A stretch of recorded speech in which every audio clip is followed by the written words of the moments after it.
Good morning. Are you awake? Good morning. Yeah. Well, hi, everybody. My name is Jason Bigler. I actually lead our product development activities around a lot of the products your teams are using every day of their lives. All of our acronyms: DoubleClick Campaign Manager, DoubleClick Bid Manager, DoubleClick Rich Media. But I'm actually here to talk to you about something that's really important, and that is what Julian referenced in his intro. I guess is the nickname you have for it down here. I'm going to talk about programmatic. It's what you call problematic. But hopefully I can convince you that we can retire that nickname, because I think programmatic is super critical. But I actually want to start off with a story about what is problematic with digital. Does anybody know where this is? Guesses? Iceland. Iceland. Exactly. And I'm sure everybody can remember back, I think it was 2010, somewhere around that time period, when that volcano erupted. The volcano with lots of consonants in its name. Anybody can pronounce that? Bonus points if you can. I think I've heard it said. I've been to Iceland a few times actually, and I still can't pronounce it as much as I try. But the story I want to tell you is related to me because when this volcano was erupting, I wanted to fly to the volcano so I could see the volcano erupting, and it was great, right? Because all the ash was blowing toward Europe, so the flights from U.S. were actually going between Iceland and the U.S. So I'm like, let's go. Took my family, bought tickets, and went to the airport, attempted to fly there, but the winds had shifted that night. Ended up having to fly to Boston, actually, to try and catch a connecting flight, because apparently they were going to let us fly into Scotland and then fly to the north of Iceland and then take a 4-hour bus ride around. And this was only a weekend trip, so we're like, forget it. We're not going to do that. We made a nice weekend in Boston. But the only airline that flies into Iceland is Icelandair, and so that's who I booked my tickets on. And guess whose ads followed me for the next 6 months? Literally 6 months. Icelandair. These ads were relentless. Every website I was on, Icelandic Air, Icelandic Air. Like it was at a frequency of 1 million probably at the end of this this 6-month time period. But the problem with that is there's nothing that I could do as a consumer to give feedback to the advertiser, the agency, right, whoever was managing those ads, to say, folks, like, the volcano is not erupting anymore. Like, I'm not going. Right? I love Iceland, and I was actually just there last year even, and I'm quite an adventure traveler. But right, it was just wasted upon me. All of that frequency, those same ads over and over again. And meanwhile, there's only one way to get to Iceland, right? Icelandair. So I'm not sure how smart that strategy was. But the key to this story is that is the result of old world digital media planning, right? Where a campaign is rolled out, tags are deployed to these sites, and something has to deliver, right? There's no intelligence going into it. There's no audience targeting. The technology is actually very basic. And what I want to talk about is how programmatic can kind of be the salvation, the solution for that type of consumer issue, right? That's a bad consumer experience. And I think what programmatic allows you to do is to create the best possible user experience, because you're using really good audience data. You're using really good technology that can make a decision in a blink of an eye, actually less than a blink of an eye. It takes 300 milliseconds for you to blink your eyes. It takes us less than 100 milliseconds to decide what ad should be shown to that consumer. But these two elements are critical. These are the two critical ingredients into programmatic. And how it works is probably not as important as what the overall value proposition is, right? Making it simple, making it efficient, and making it effective. And I'm sure you've seen plenty of slides that show those. You've seen those Lumascape slides. I'm sure. I'm sure somebody has tortured you with one of those presentations. It has all the little company logos on the screen. Here's what they do. Here's what we do. Right? There's just a ton of companies out there that are trying to fill in the void here, but it's actually pretty simple. Right? It's a connection between the advertiser and the user, using a demand-side platform, accessing inventory on an exchange that is represented by publishers.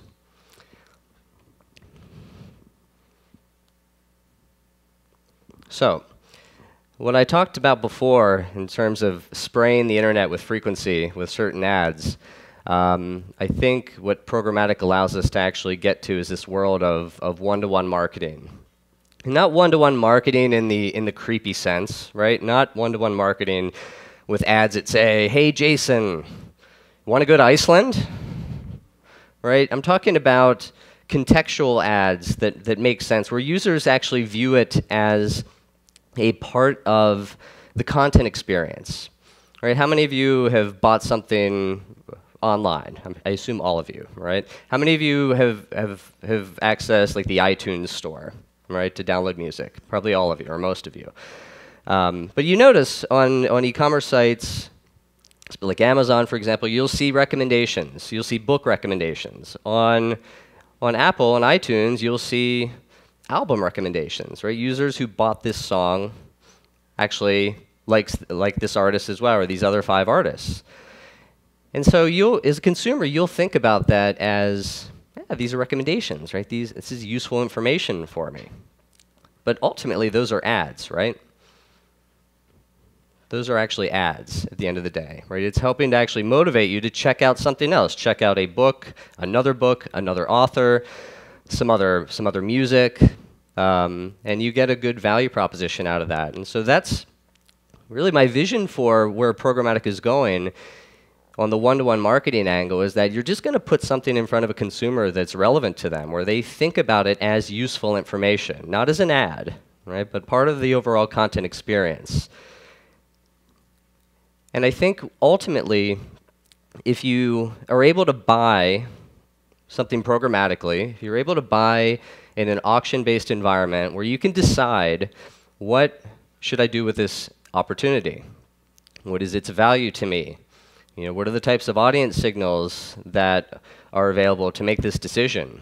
And for that to all happen automatically, I know it sounds complicated, but it's literally that simple. Right? It's a game time decision to show the right message to the right consumer at the right time on the right device. And I don't want to underestimate this. I can say the programmatic opportunity is huge till I'm blue in the face, but eMarketer actually backs us up. Right? In this market in particular, it's going to triple. Right? By 2017, that's less than 3 years from now, tripling. Right, we've seen this type of growth in other markets. Makes perfect sense to me. And whether or not you believe the absolute numbers here that eMarketer provides, I mean, I never believe them exactly, but I think it's directional, right? It's showing that this train has left the station. This is the future of media buying, and everybody has to embrace it, primarily because this is, back to my earlier point, like this is what's actually going to enable a much better consumer experience on the internet itself. But I think one of the biggest changes that we've seen actually over the past year is programmatic began as a very direct response oriented approach, right? Performance, performance, performance.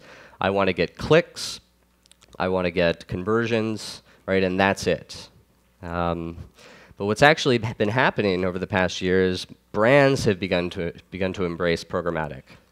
Right? We've actually created these custom brand exchanges, and I think the key reason is that in the beginning days, programmatic was just remnant inventory, right? Publisher inventory that they couldn't sell. They would just put their inventory in exchanges, the stuff they couldn't sell. It wasn't that great, but as that's matured, publishers have now actually put more premium inventory into the exchanges as well.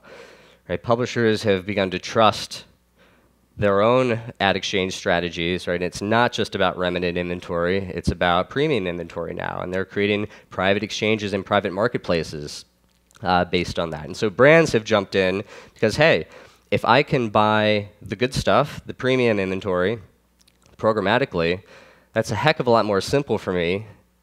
It also allows me to create a better consumer experience out there.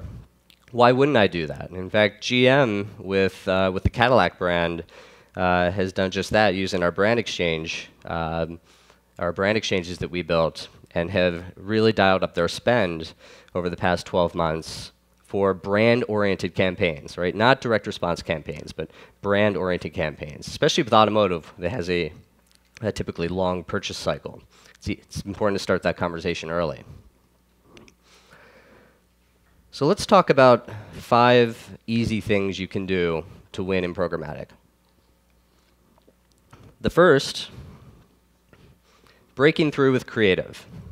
Now, you don't often hear people talking about creative in the same breath as programmatic.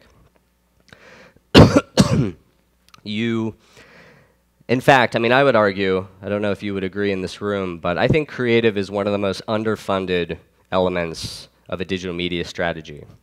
The whole notion of programmatic assumes that you're going to have creative liquidity to match the media liquidity that you have, right? All of this data, all of these inventory sources, all the audience data, you know, if you only have one concept that's running on a given campaign, maybe 2, that's not enough.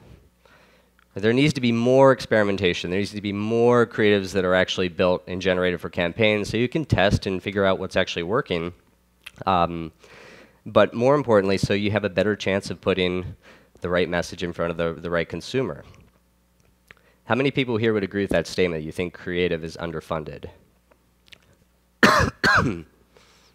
Okay, about half the room. That's not enough. But maybe you're comfortable with your budgets. But anyway, I just want to make that point that I say it every time I get a chance to speak, that creative budgets need to grow. This is actually a quote from a book called Made to Stick about drafting messages that make sense for consumers. It's a pretty straightforward one. I'll let you read it. But it isn't just about the creative, right? I mean, the creative is probably the most important element of the campaign, but you can have the best creative out there, and if it's the wrong data, it's the wrong opportunity for the consumer, it's not going to work, right? If the context is wrong, if the consumer isn't in the right mindset, it's going to be a problem. But there's generally, there's usually 1 or 2 issues with a creative, whether it's disruptive to the user experience, the call to action's bad, the offer's wrong, right? All these things can be problematic.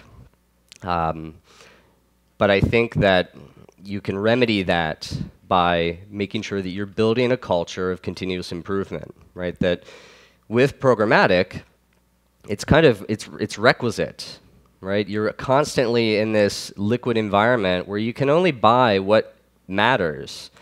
But being able to buy only what matters means that you need to be able to create that precise message at the right time for that consumer, right? Precision becomes critical in the creative front, is what I'm saying, to match what you can do in the auction environment as well.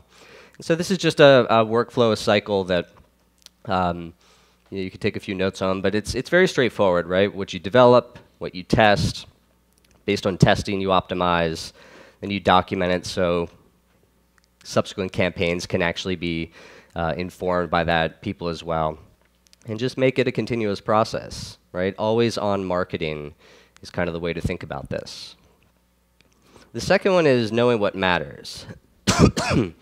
There is, well, actually, you heard Andy talk about big data.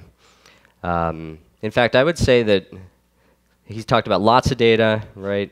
Is different than big data, but I would actually say that what's most important is big insights, right? That's the most critical thing for everybody in the room, and being able to measure what matters is equally critical, because if you don't, then you're making bad decisions on how much you should be bidding on something, where you should be allocating budget, right, which creatives are working, etc.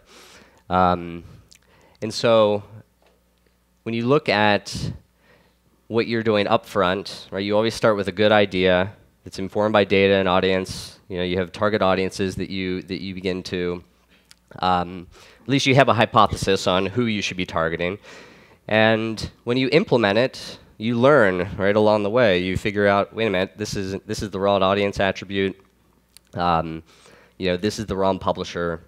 This is the wrong exchange to be using. Right? You kind of figure out what isn't working, but ultimately, in those early days of the campaign, you're figuring out what is that absolute right message, right person, right time. And so at the end of the campaign, you can eventually get to a conclusion that, yeah, we started here, but we got here, and where we got to was better than how we started. And that all goes back to being able to effectively measure, right? Not having 5 different views of a consumer, not having 5 different technologies that you're actually trying to congeal together into a solution, right? One view of the consumer, super critical. The next one is leveraging what you have. I've argued, and I think you'll agree, that agencies actually possess some of the best consumer insight intel on the planet. In fact, you possess probably some of the best data on the planet, right? You've been at this a long time. You have lots of intel on sites, consumers, right? All the elements of your media plans. And I think that's something that, especially when you talk about insights that go across advertisers, to be able to bring that to bear so that insights from one type of campaign, maybe in another part of the organization, can fuel what you're doing in another one. Right? And again, back to Andy's point, like lots of data, right, big insights. You have tons of information out there. And this is just a handy acronym to think about what that needs to be, right? It needs to be focused, actionable, manageable, right? Lots of data is worthless if you can't manage it. And it has to be enlightening. Fame. Now,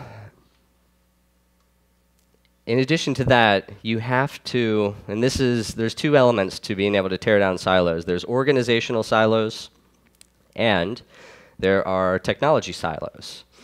And so the organizational silos are probably some of the more difficult things to change, right? Because especially in the agency world, I know this is different across nearly every market, but in some markets, right, you have walls between customers and teams. You have walls between strategies, right? You might have a different group working on your video strategy. You might have a different group working on search. You might have a different group working on social. And they might not all be talking to one another. But I would encourage you, especially in a programmatic world, that you collapse those organizations and you build them around your end customer, right, the advertiser. Because whenever you can actually have a single view across all these channels, like you need all these folks to be working together, ultimately, right? Search for budget allocation, but also for complementary strategies, right? How is social fueling what's happening on your video initiatives? How is the video initiative impacting your traditional display strategy? What happens whenever somebody does something in search? How is that information used to actually better what you're doing in display? We actually built a feature last year that enables you to retarget consumers that click on search ads, right? Things you can do on Google. And it generated a lot of performance lift for the advertisers that were using it. It's a small example, but it's something where I think organizationally, which is the tougher one, is helpful because you can deploy technology like that and make a decision about the importance of your search spend relative to your display spend. And so there's a local auto manufacturer here that saw some really good results out of 2 things, right? Changing their org around a single view around that advertiser, but also deploying a unified technology solution so they could get that single view of the consumer. And I want to read some of these metrics to you as a result of this particular auto manufacturer. So they learned that half of all conversions came from 1 or 2 interactions. Right? So that's interesting that interactions were actually driving, a dominant driver of conversions that were being measured by this auto manufacturer. Search delivered 87% of unassisted conversions, and organic search contributed 35% of unassisted conversions. Meanwhile, display delivered 52% of assisted conversions. Right? These are insights that a unified technology stack enables you to glean from your campaigns. Right? It kind of gives you a picture. You probably wouldn't have thought that search had that big of a number to unassisted conversions, and display did, right? It's almost counterintuitive. But you also get to see that publishers aren't necessarily all created equal as well, right? When you can look at publisher performance with that single cookie space. And in one example, that 90% of one publisher's assisted conversions were click-through. Right? So things, simple metrics, but I think a good case study for the unification example, right? Breaking down silos, because if you're using multiple solutions to try and measure this stuff, then you're going to get an incomplete picture. You're going to get an incomplete truth of what is driving performance behind your customers' campaigns. And the last one, building your A-team. Probably even more difficult than cultural change, right? Because with programmatic in particular, there's a lot of new expertise that has to be developed, right? It's a very different expertise than traditional media planning, right? I mean, think of the process of what your teams are operating today within traditional digital media. They are sending out briefs. They're getting RFPs, right, from publishers, probably Excel spreadsheets. You're doing manual negotiations. You know, those spreadsheets are then getting converted into the systems of record that are being used to traffic and actually serve the creative in the campaign. Invoices are being delivered manually. Reconciliation happens manually, right? It's a very arduous process, and that's what the industry has been used to. And so programmatic's very different, right? You don't have all that inertia, right? You don't have all of those roadblocks. It's literally pick your targeting criteria, set your budget, and go. Now, I know I'm grossly oversimplifying that, but right, conceptually, when you compare the two side by side in terms of process and knowledge, it's very different. And so installing people, allowing them to learn, allowing them to make mistakes, because they will. Sometimes big mistakes, but it's all part of the learning process. Or you have to kind of encourage people to fail, or be okay with failing, right? So they don't think they're going to get fired if they make a budgetary error or something. Hopefully a small one, but more important than that is investment, right? Making sure that you're staffing these teams effectively, so that they have the time and they have the capacity to actually operate in this environment, right?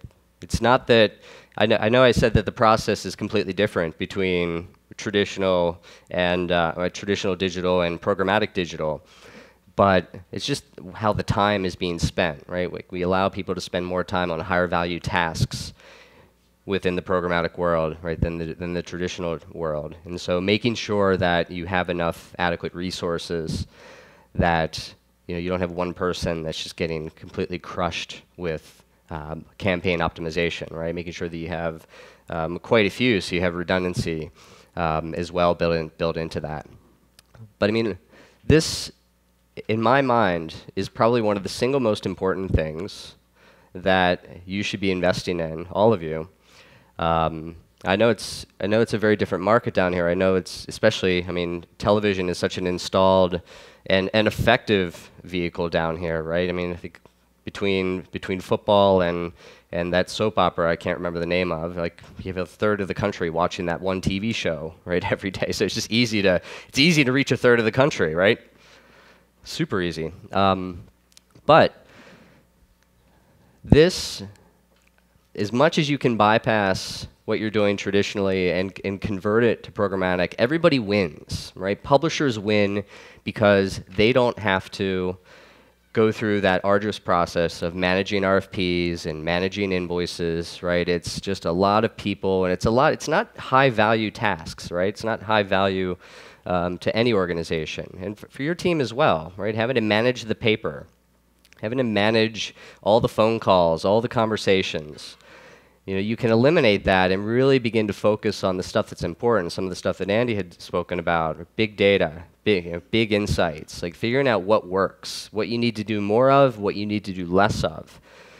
Right? Programmatic allows you to focus on those things. Like once you get over the initial investment hump, once you get over actually those early growing pains, because everybody goes through it, right? Everybody, and in fact, we can rewind in the U.S. whenever this really began to take off, and you know, we had to do a lot of helping ourselves, right? Google was actually investing a lot of resources in just helping our clients get up to speed on this and helping educate and make sure that the right things were being, or the right features are being used in the tools. But nobody's ever looked back ever since taking this on, right? It becomes, speaking of the future, right? This is going to be the future, right? We're going to get to a world where programmatic is the norm. Right? It's not the exception, it's not the experiment, but this is just how media is bought and sold because everybody wins, right? Everybody in this room, your partners on the publisher side as well. So that's all I have to say about this. I'll be around if you actually have some questions about some case studies, data around programmatic during the breaks. I hope I at least convinced you that maybe it isn't as problematic as it might seem, and that in fact it can actually be a solution not only to your businesses and helping them operate more efficiently, but also to consumers, right? Getting the right message in front of the right consumer at the right time. So, thank you.